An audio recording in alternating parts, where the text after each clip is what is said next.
Imagine walking into a grand room where two powerful voices are about to clash, and the entire country is holding its breath to see what happens next.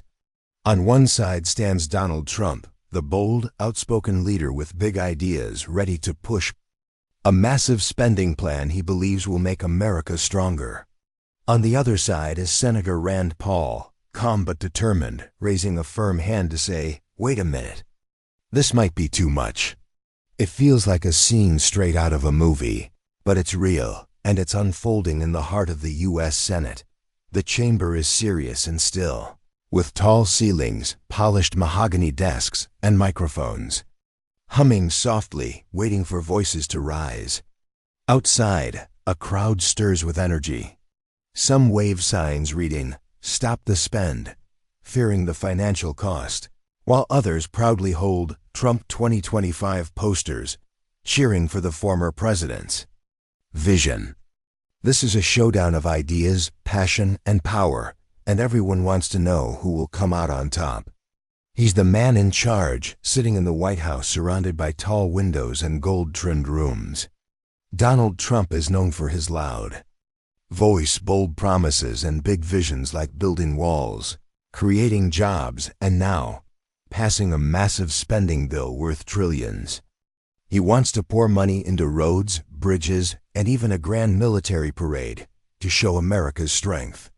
By his side is Sarah, a quiet aide who hands him updates while he watches everything on a large screen, fingers tapping the desk, waiting.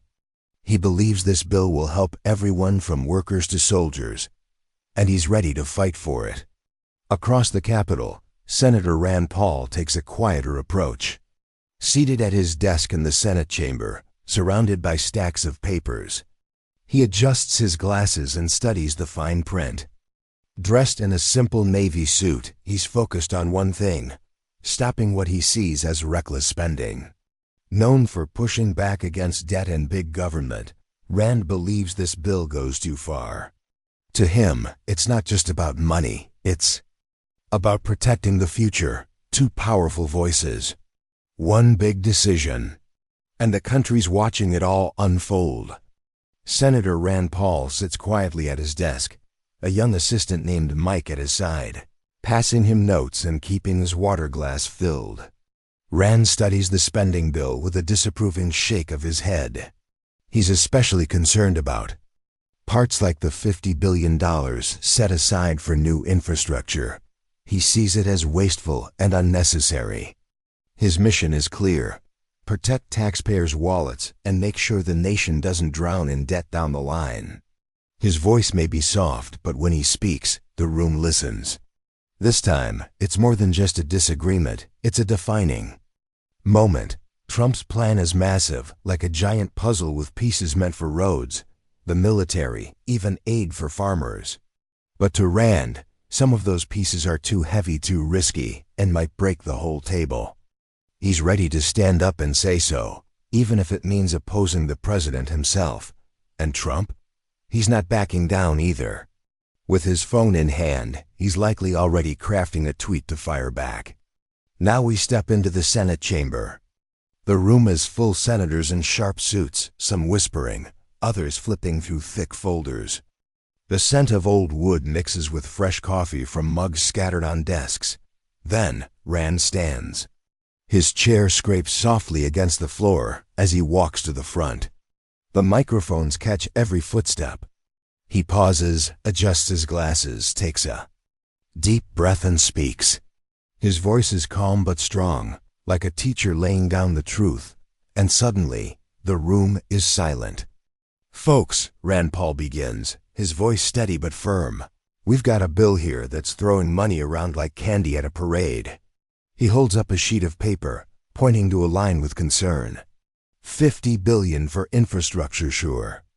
Some of it's needed, but all of it, I'm not so sure. We should be saving for our kids, not spending like there's no tomorrow. The room quiets. Some senators nod, others frown, tension building in the air. He pauses, then gestures again. "And look at this $10 billion for a military parade. Imagine what that could do for our veterans instead." As his young assistant Mike quietly slips another note onto his desk, Rand glances at it and continues, his hands moving with restrained passion. Outside, the noise of protesters drifts in through the tall windows, some chanting, "Save our money," others yelling, "Trump knows best." It's clear, the country is divided, and this bill has struck a nerve. Still, Rand speaks without raising his voice, his conviction cutting through the silence like a blade. He believes this bill could damage America's future, and he's willing to stand alone if he has to. Back at the White House, Trump watches it all unfold on a large screen, his expression tightening with every word. Sarah, his aide, leans in and whispers, "Sir, he's making a point." Trump brushes her off, grabs his phone, and starts typing furiously. Moments later, a post goes live on X. Rand Paul is a RINO Republican in name only. He's hurting. "Our great plan, sad." Around him, the room buzzes as staffers read the message. Trump leans back in his chair, the light catching on his signature red tie, and mutters under his breath, "We'll see about this." That post is like throwing a match into dry grass, someone mutters as the tension spikes in the Senate chamber. A staffer shows Rand Paul the president's message on a phone. His expression stays calm, but behind his glasses, you can see the wheels turning. He adjusts them slowly and says, "I respect the president, but I've got to do what's right for Kentucky and for the country." A low murmur spreads through the room. Some senators nod in agreement, saying the bill needs a closer look, while others grumble that Rand is just stirring up trouble. The debate begins to heat up. A tall, silver-haired senator named Tom rises in support of Rand, saying, "He's got a point we can't just spend without thinking." But almost immediately, Senator Lisa stands to defend Trump. "This bill will create jobs," she insists. "We need to trust the president's vision." The chamber feels like a game of tug-of-war, with voices pulling in every direction. Papers shuffle, microphones pick up every word, and the pressure builds. Rand returns to his desk, takes a quiet sip of water, and reviews his notes as Mike leans in to whisper, "You're doing great." Rand gives a small nod. He knows this is just the beginning. The vote is coming, and it's going to be close. Outside, protesters chant louder, their signs whipping in the wind. Inside, the air tightens with every passing second.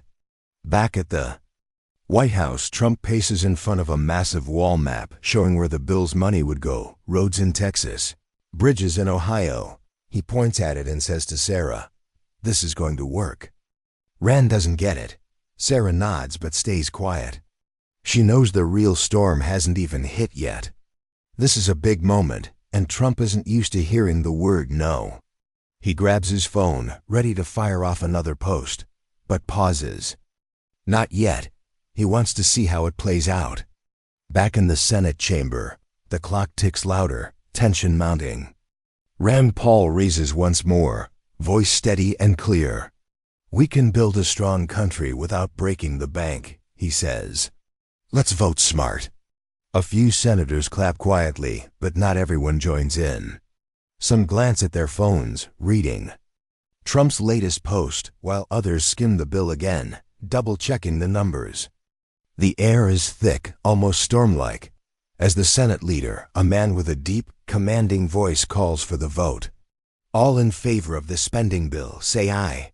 A loud chorus of aye fills the chamber. All opposed say nay. A smaller, but firm, nay answers back. The leader begins counting, his expression serious. It's tight, really tight. Aides like Mike are frozen, holding their breath. Even the protesters outside fall silent, waiting. Finally, the Senate leader speaks. The ayes have it.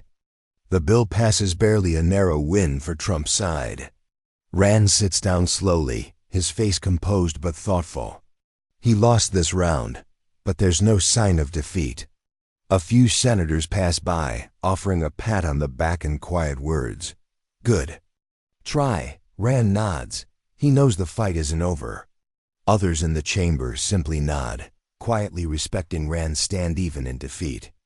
Outside, the Trump 2025 crowd erupts in cheers, while the Stop the Spend group lets out a sigh and slowly begins to disperse. Back at the White House, Trump leans back with a satisfied grin. "Told you," he mutters to Sarah, then grabs his phone to post another message.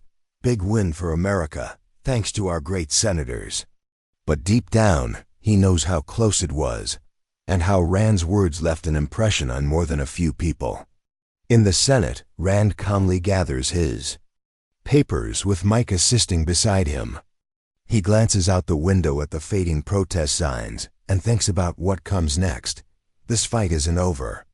His message about saving money and protecting the future has begun to resonate, especially with Americans worried about national debt. Meanwhile, Trump's massive plan moves forward, bringing jobs, launching projects, and making headlines. But questions remain. Is it bold progress or reckless overspending? It's like a massive puzzle still in progress, with every American holding a piece. What do you think? Did Rand raise a valid concern, or was Trump right to push forward? Share your thoughts in the comments, and don't forget to subscribe and hit the bell so you never miss what happens next.